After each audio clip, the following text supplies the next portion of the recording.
Bonjour à tous, ravi de passer ces derniers jours de l'année auprès de vous pour tout vous raconter des grands symboles de notre culture. Découvrons aujourd'hui pourquoi la colombe est devenue l'emblème universel de la paix. Puisque chaque 1er janvier, nous célébrons Notre-Dame de la Paix, à savoir Marie. Mais ça, je suis sûr que vous le saviez déjà.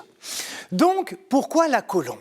Déjà parce que c'est toujours plus classe qu'un pigeon, une poule d'eau ou une mouette. Ça, c'est quand même assez vrai. Mais pour comprendre, il faut plutôt revenir loin en arrière dans la Genèse. Rappelez-vous l'épisode du déluge. Dieu est furieux. Il constate combien la terre qu'il a créée est remplie de haine et de violence. Il se met même à regretter d'avoir créé les humains et il veut mettre un peu d'ordre dans tout ça. Du coup, il décide de laver la terre de ses péchés, si je puis dire, en faisant tomber un déluge qui détruira tout sur la surface du globe. Mais parmi les êtres humains, il y en a quand même un que Dieu considère comme un homme juste, vertueux, presque parfait, en tout cas si on compare aux standards de l'époque, et il s'appelle Noé. L'Éternel veut lui laisser une chance de vivre et surtout de repartir de zéro sur une terre propre, entre guillemets. Il le prévient alors de son projet et lui demande de construire une arche en bois de pin, d'y aménager des cellules et d'y monter avec sa femme, ses fils et leurs épouses. Dieu lui ordonne également de prendre avec lui des animaux divers et variés pour conserver leurs espèces et les perpétuer après le déluge. En gros, c'est un peu comme si Dieu avait fait un brouillon de la terre qui mettait tout à la poubelle pour tout recommencer au propre. De son côté, Noé s'exécute. Il construit son arche, il met sa famille en sécurité et il y fait monter les animaux. 7 jours plus tard, le déluge commence. Noé a alors 600 ans et il endure 40 jours non-stop de pluie jusqu'à ce que les plus hautes montagnes soient recouvertes par les eaux. Bien sûr, tout ce qui se trouve sur terre périt. Hommes, femmes, enfants, animaux, reptiles et même les oiseaux, bref, la terre est submergée et ce, pendant 150 jours.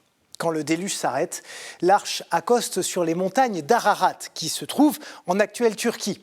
Mais Noé, qui n'a pas l'application météo sur son smartphone, se demande s'il peut enfin sortir en ayant les pieds au sec. Évidemment, la solution se trouve dans les airs. Et Noé lâche un corbeau depuis la fenêtre de l'arche. Il se dit que si l'oiseau revient, c'est qu'il n'aura pas trouvé d'endroit où se poser. Mais tous les ornithologues le savent parfaitement. Les corbeaux ont des pattes assez larges. Et du coup, l'eau stagnante ou la boue, ça ne les gêne pas vraiment. D'ailleurs, le corbeau ne revient pas, alors que l'eau recouvre encore les montagnes. Noé décide alors de lâcher une colombe, aux pattes plus fines, au comportement plus délicat. Un choix qui s'avère payant, puisque la colombe revient systématiquement quand Noé l'envoie dehors, preuve qu'il n'y a pas encore de terre praticable. Jusqu'au jour où enfin, la colombe revient avec un rameau d'olivier dans la bouche. Noé comprend alors que les eaux ont diminué sur terre, au point que la cime des arbres a émergé. 7 jours plus tard, il lâche une nouvelle fois la colombe qui, ce coup-là, ne revient pas. Ça y est, la terre est sèche, il est temps de sortir de l'arche et de reconstruire l'humanité.